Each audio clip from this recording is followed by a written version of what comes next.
Chapter 6. Fang Hits Town. Fudge liked his new bed a lot. There was just one problem. He fell out of it every night. By the fourth night, my mother and father got smart. They pushed the bed against the wall and surrounded the other side with chairs. Now, there was no place for Fudge to fall. But every morning, my mother found him curled up in one of the chairs. My father said they could have saved their money since Fudge was so happy sleeping in an old chair. On Saturday, we had to go to the dentist. He wanted to check Fudge's mouth again to make sure everything healed all right since his flying experience. Dr. Brown is an old friend of my father's. They went to school together.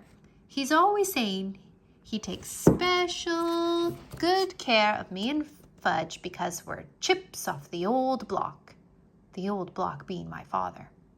His office is on the other side of the park. It's near Madison Avenue. My mother said we'd make a day of it, and wouldn't that be fun? I'd rather go to the movies with Jimmy Fargo, I told her. But we'll have such a good time, my mother said. The three of us will go out for lunch, and then we'll get new shoes for you and Fudge. I've been out to lunch with Fudge, I reminded her. He's growing up, Peter. He knows how to behave now. I'd still rather go to the movies with Jimmy. Well, you're coming with me, and that's that. I wasn't looking forward to my day. And Saturday morning is always the best day of the week. Every Saturday morning, I clean out Dribble's bowl. Sometimes, if Fudge is very good, I let him watch. I do it in the bathroom. First, I take Dribble out of his bowl and let him crawl around in the tub. I'm afraid to put him down on the floor. Somebody might step on him. But in the tub, I know he's safe. Next, I take the rocks out of his bowl and wash them. The last thing I do is wash the bowl itself. I really scrub it. I even rinse it 2 or 3 times to make sure all the soap is out. When I'm done with that, I put the rocks back in and fill it with just the right amount of water. After I put Dribble back in his bowl, I feed him. Usually he goes right to sleep on his favorite rock. I guess running around in the bathtub really makes my turtle tired. Today, I finished with Dribble just in time. My mother was rushing, mumbling about getting us to Dr. Brown's office in time for our appointment. When we were outside, we took the crosstown bus, then walked a few blocks to his office. As soon as the nurse saw Fudge, she said, "How's my favorite patient?" She gave him a hug and a little book to read. To me, she said, "Good morning, Peter." It burns me up the way people treat Fudge. He's not so special.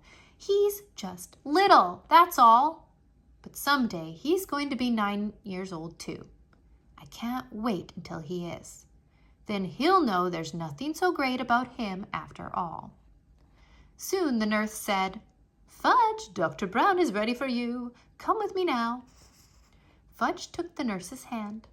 Mr. Brown has this rule about mothers in the examining room with kids. They're not allowed. Mothers are a big problem, Dr. Brown told me once. I agreed. I looked through a National Geographic magazine while I waited. After a few minutes, the nurse came out and whispered something to my mother. I looked up, wondering what the big secret was. Then my mother said, "Peter, Dr. Brown would like you to help him with Fudge." "Help him?" I said. "I'm no dentist." The nurse said, "Peter, dear, if you'll just come with me, I'm sure everything will work out fine." So I went with the nurse. "What do I have to do?" I asked her. "Oh, not much. Dr. Brown just wants you to show Fudge how you open your mouth and how he checks your teeth." "What do I have to do that for?" I asked. "I don't need a checkup yet. I just had one last month." "Your brother won't open his mouth this morning," the nurse whispered. "He won't?" I whispered back. "No, he won't," she said again. I thought that was pretty funny. I never considered refusing to open my mouth at the dentist's office.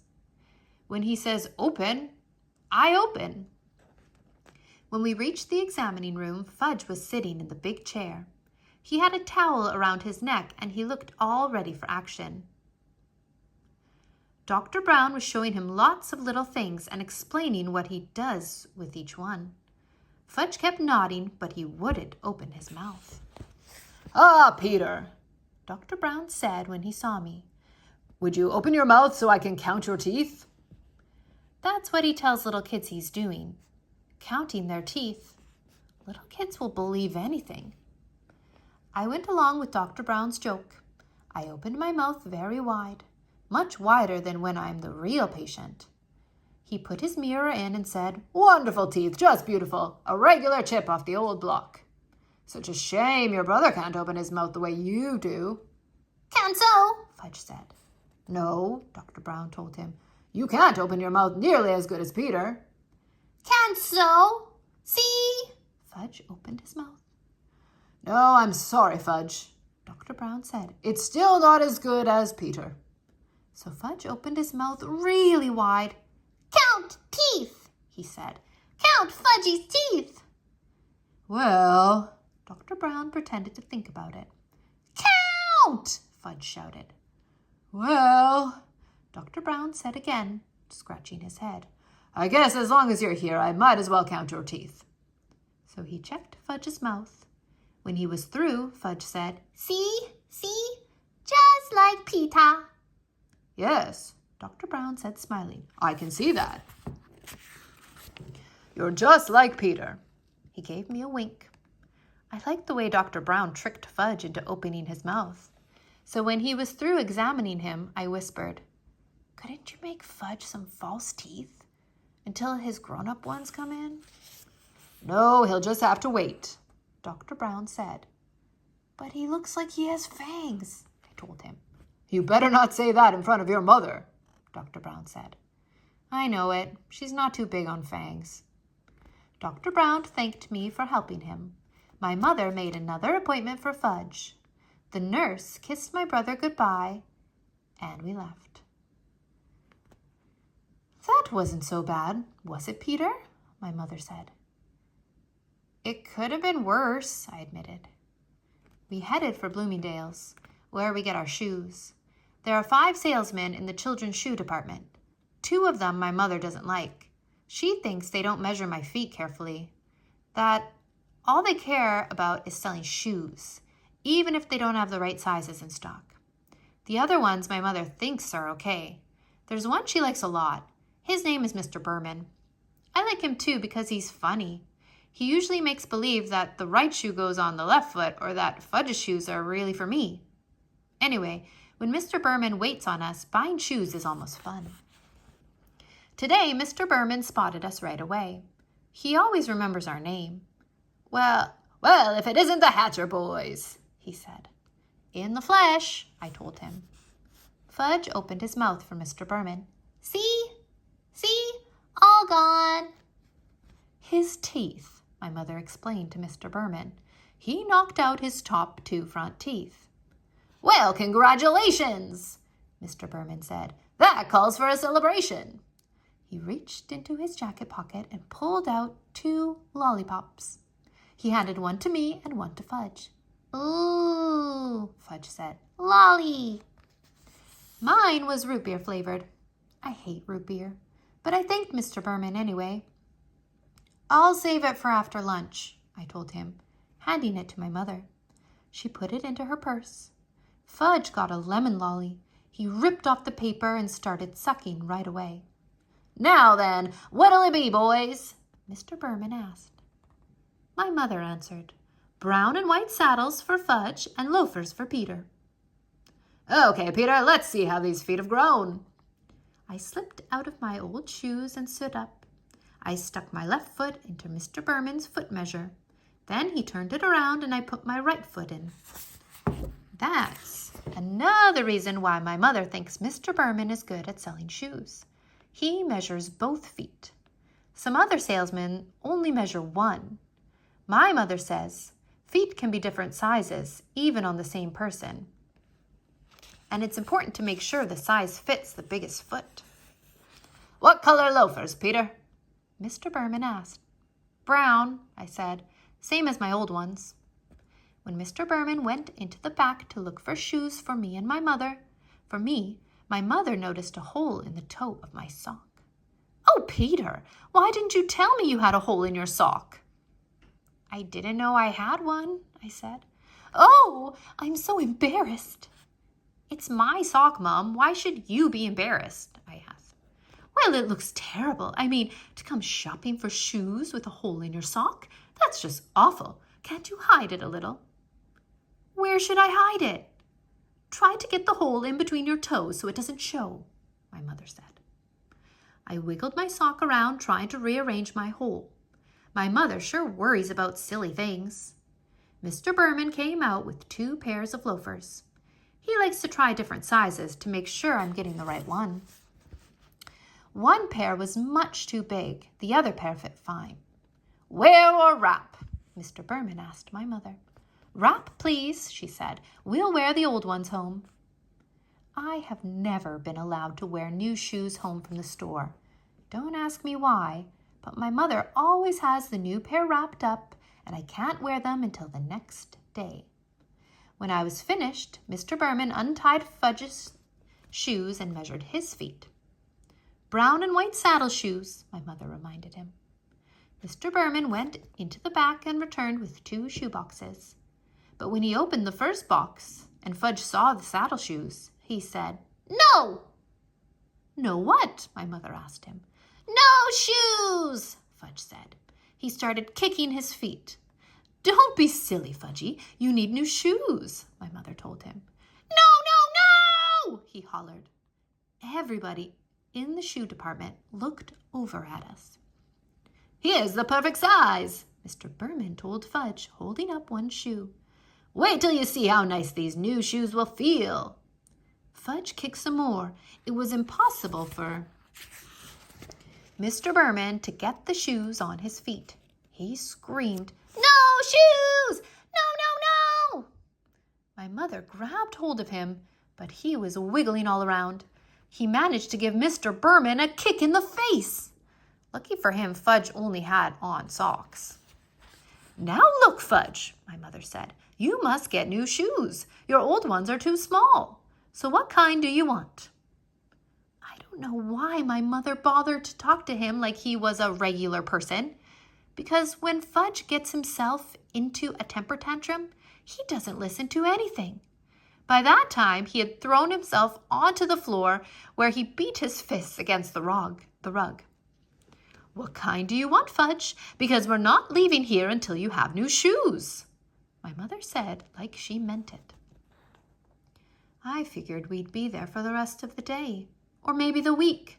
How could my mother have been embarrassed over a little hole in my sock and then act like nothing much was happening when her other son was on the floor yelling and screaming and carrying on? I'm going to count to 3, my mother told Fudge. And then I want you to tell me which shoes you want. Ready? 1, 2, 3. Fudge sat up. Like Pitas, he said. I smiled. I guess the kid really looks up to me. He even wants to wear the same kind of shoes. But everybody knows you can't buy loafers for such a little guy. They don't come in your size, Mr. Berman told Fudge. Yes, yes, yes, like Pitas, Fudge hollered. Mr. Berman held up his hands and looked at my mother as if to say, I give up. But my mother said, I have an idea. She motioned for me and Mr. Berman to come closer. I had the feeling I wasn't going to like her idea, but I listened anyway. I think we have to play a little joke on Fudge, she said. What do you mean? I asked. Well, suppose Mr. Berman brings out a pair of saddle shoes in your size and...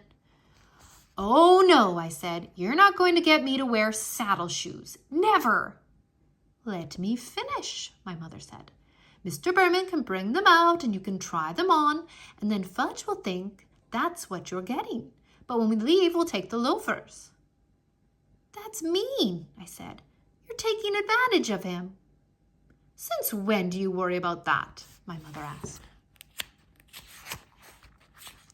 "Since now," I told her. "Look, Peter," my mother said, checking her watch. "It's 12 o'clock. I'm starved." "Me too," I said. "Well then, if you ever want to get some lunch, let's try my idea." Okay, I said. I sat back in my chair while Mr. Berman hurried to the stockroom again. Fudge looked up at me from his position on the floor. "Like Peter's," he said. "Yeah, sure, Fudge," I told him. Mr. Berman came back with a pair of brown and white saddle shoes in my size. I tried them on. Did they look ugly? "See Peter's nice saddle shoes," my mother said. "Now Fudgy tries on his nice saddle shoes." Fudge let Mr. Berman get him into his new pair of shoes. "See," he said. "See? Like Peter's." He held up a foot. "That's right, Fudge," I said. "Just like mine. You sure can fool little kids easy."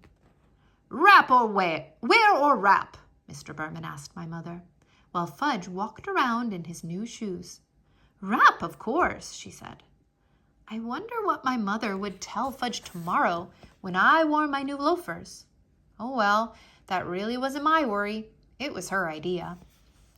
When Fudge was back in his old shoes and our package was ready, Mr. Berman gave my brother a striped balloon. He offered one to me too. I refused. How could he think a person in 4th grade might want a shoe store balloon? "That wasn't so terrible, was it, Peter?" my mother said as we left the store. "It wasn't?" I asked. "Well, it could have been worse," my mother said.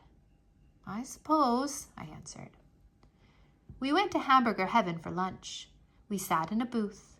Fudge tossed his balloon around while my mother ordered for him and then for herself. I ordered my own lunch, a hamburger with everything on it and a chocolate milkshake. Fudge was getting a kiddie special, meaning a hamburger without the roll, some mashed potatoes, and a side order of green peas.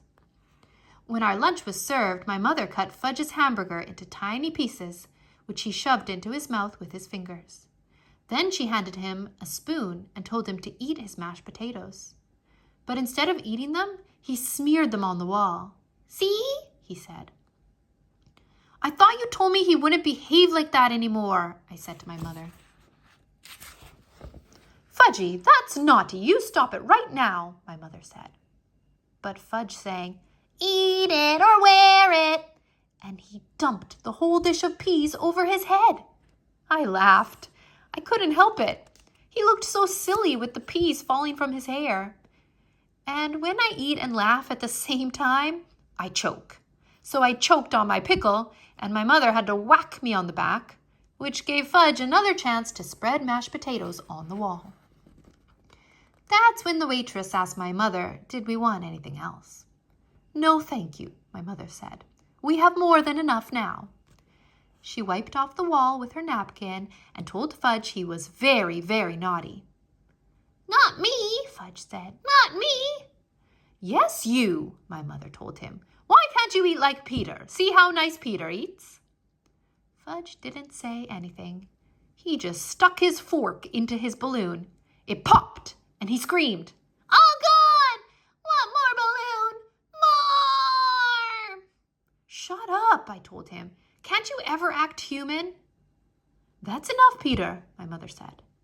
She should have slugged him. That would teach that brother of mine how to behave in Hamburger Heaven. We took a cab home. Fudge fell asleep on the way. He had his fingers in his mouth and made his slurping noise. My mother whispered to me, "Our day wasn't that bad, was it, Peter?" I didn't answer.